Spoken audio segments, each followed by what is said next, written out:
tani waa khariidadda bariga dhexe. meelahan midabka cas leh waa goobaha uu Maraykanku ku leeyahay saldhigyada ciidan. dalalkan oo u badan kuwo il iyo aragti ka dhaxayso ayaa ka siman hal shay oo ah in Maraykanku ku wada leeyahay saldhigyo goortii uu rabo uu ka duulaan tagi karo. in ka badan 50,000 oo askari oo ku gaashaaman saanadii ciidan ee ugu horumarsanayd adduunka ayaa ku kala firiirsan mandiqadan. haddaba sidee ku yimid Maraykanku bariga dhexe? goormuu yimid? maxayse tahay sababta ka dambaysa in dalalkan uu saldhigyo ciidan ka samaysto iyadoo masaafada u dhaxaysa Maraykanka iyo bariga dhexe ay ka badan tahay 11,000 iyo 785 kiiloomitir? dhammaan su'aalahan ayaad uga bogan doontaa muuqaalkeenna maanta. magacaygu waa Cabdiraxmaan Cumar, halkanina waa Wabari Media. ku soo dhawaada daawadayaal muuqaalkeenna maanta. sanadkii 1945 madaxweynihii Maraykanka Franklin Roosevelt ayaa heshiis la saxiixday boqorkii ugu horeeyay Sacuudiga ee boqor Cabdicasiis Al Sacuud. heshiiskan ayaa dhigayay in Washington ay bixiso damaanad amni oo buuxda oo ay siinayso boqortooyada Sacuudiga, iyadoo taa beddelkeedna Maraykanku heli doono shidaal qiimo jaban oo joogto ah oo uu ka helayo Sacuudiga. 20kii sano ee xigtay wuxuu hoos u dhac ku yimid gumaystayaashii Ingiriiska iyo Faransiiska ee joogay gobolka. sidoo kale waxaa xilligaas dhacay afgembiyo military oo ku baahay dalal badan oo Carbeed.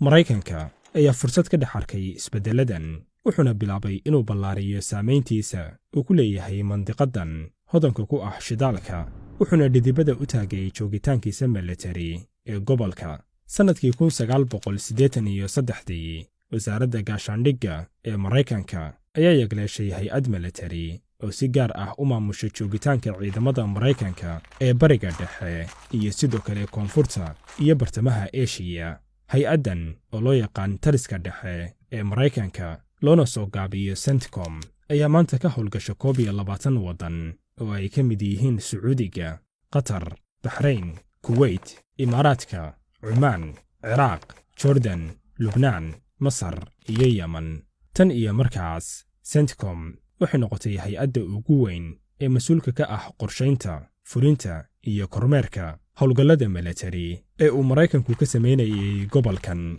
waxay sidoo kale gacanta ku haysaa saldhigyada ciidan ee cirka, dhulka iyo badda ee uu leeyahay Maraykanku. sidoo kale waxay maamushaa xeryaha tababarada, dowlatusyada wadajirka ah iyo heshiisyada taageerada sahayda iyo howlgallada la xiriira la dagaalanka argagixisada.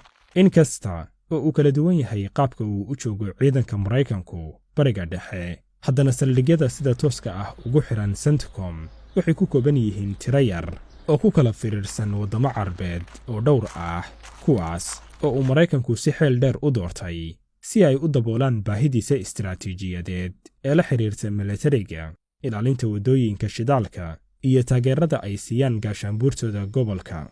kala firdhinkaas ciidan wuxuu Maraykanka u sahlay inuu sameeyo faragelin degdeg ah oo uu ku farageliyo dagaallo dhowr ah oo gobolka ka dhacay, kuwaas oo uu saanad iyo ciidanba uga qayb qaatay. waxaana ka mid ah dagaalladaas dagaalkii Khaliijka ee 1991, duulaankii Afghanistan ee 2001, duulaankii Ciraaq ee 2003 iyo howlgalladii ka dhanka ahaa Daacish laga bilaabo 2014 ee ka dhacay gudaha Ciraaq iyo Suuriya.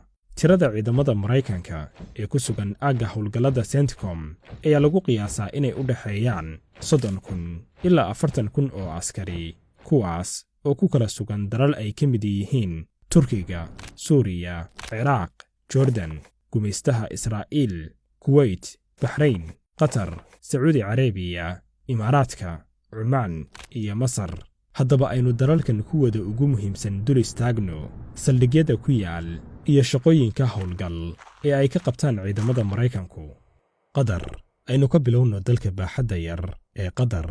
taariikhda joogitaanka military ee Maraykanka ee gudaha Qatar waxay dib ugu noqonaysaa sanadkii 1992 kadib markii labadan dal ay kala saxiixdeen heshiis difaac oo u oggolaaday Washington inay ciidamo geyso gudaha dalkaas, isla markaana ay ku kaydsato agab military. iyadoo la raacayo heshiiskan waxaa la dhisay saldhigga ciidamada cirka ee la yiraahdo Al Udeyd sannadkii 1996 waxaana dhismihiisa ku baxay qarash dhisme oo gaaraya qiyaastii $1 bilyan.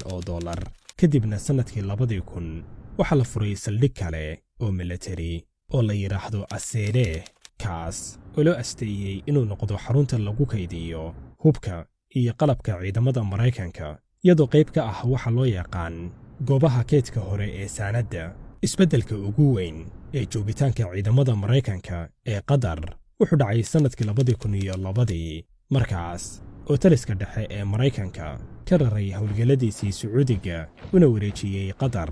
tallaabadan waxay ahayd jawaab celin ku timid cadaadis uga yimid Sacuudiga si loo yareeyo joogitaanka military ee Maraykanku ku leeyahay gudaha dalkaas. arrintan waxay sababtay in joogitaanka ciidamada Maraykanka ee Qatar uu si weyn u ballaadhay, iyadoo uu noqday kan ugu weyn bariga dhexe.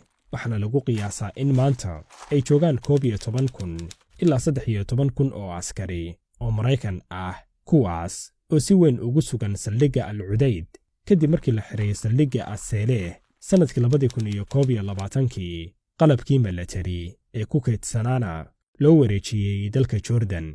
saldhigga Al-Udayd wuxuu leeyahay doorar istiraatiijiyadeed oo badan. waa xarunta howlgallada cirka ee Maraykanka ee bariga dhexe iyo bartamaha Aasiya. sidoo kale wuxuu hoy u yahay xarunta hore ee taliska CENTCOM.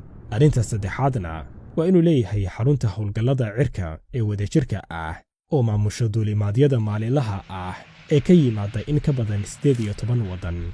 sidoo kale saldhiggan wuxuu leeyahay mid ka mid ah dhabaha diyaaradeed ee ugu dheer gobolka Khaliijka, taasoo awood u siinaysa inuu qaabilo diyaarado waaweyn sida diyaaradaha loo yaqaan B-52 oo ah diyaarado qaada madaxyada nukliyeerka, iyo sidoo kale diyaaradaha C-17 oo ah diyaarado qaada xamuulka military, taas oo ka dhigaysa saldhiggan mid muhiim u ah ciidamada cirka ee boqortooyada Ingiriiska iyo gaashaanbuurta kale ee Maraykanka.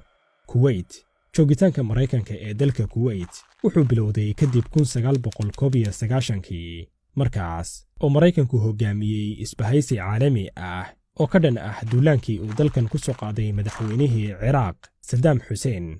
dagaalkan kadib labada dal waxay wada galeen heshiis difaac iyo military, kaasi oo dhidibada u taagay joogitaan joogto ah oo uu Maraykanku ku yeesho gudaha Kuwait. heshiiskan ayaa horseeday in Maraykanku uu si weyn u xoojiyo joogitaankiisii Kuwait intii lagu guda jiray duulaankii Ciraaq ee 2003, markaas oo Kuwait ay noqotay saldhigga ugu weyn ee ay ka bilowdaan howlgallada military ee Maraykanka. kadib dalkan ayaa sidoo kale noqday xarun muhiim ah oo laga duulo howlgalladii Maraykanka ee ka dhanka ahaa ururka Daacish ee gudaha Ciraaq iyo Suuriya. inkasta oo la dhimay tiradii ciidamada Maraykanka ee ku sugnaa gudaha Ciraaq, haddana joogitaanka Maraykanka ee Kuwait weli waa mid xooggan oo saameyn leh.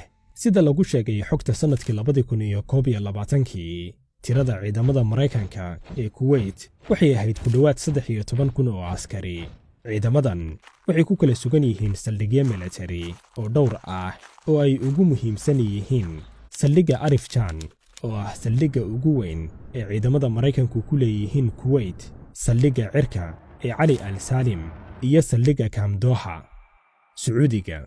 ka hor dagaalkii Khaliijka ee 1991, joogitaanka ciidamada Maraykanka ee Sacuudiga wuxuu ku ekaa tababaro wadajir ah, heshiisyo hubisweydaarsi iyo difaac ah, iyo sidoo kale adeegsi xadidan oo saldhigyada ciidanka ah oo uu ugu horeeyey saldhiggii cirka ee Dahraan oo ay ciidamada Maraykanku marka ay u baahdaan adeegsan jireen.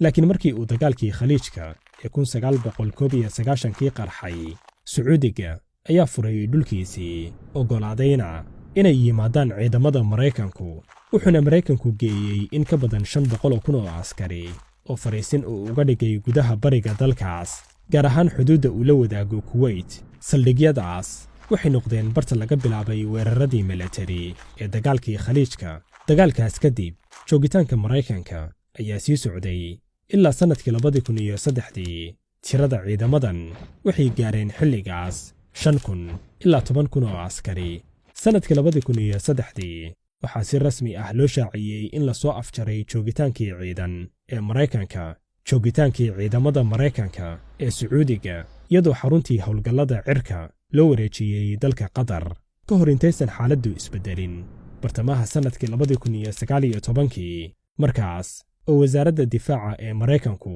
ay ku dhawaaqday in la geeyey Sacuudiga ku dhowaad 3,000 oo askari oo ay weheriyaan bateriga difaaca hawada iyo diyaaradaha dagaalka ee F-15 iyo F-22 taasoo ahayd jawaab celin ku wajahan xaaladda kacsan ee gobolka iyo dagaalka ka dhanka ah Iiraan.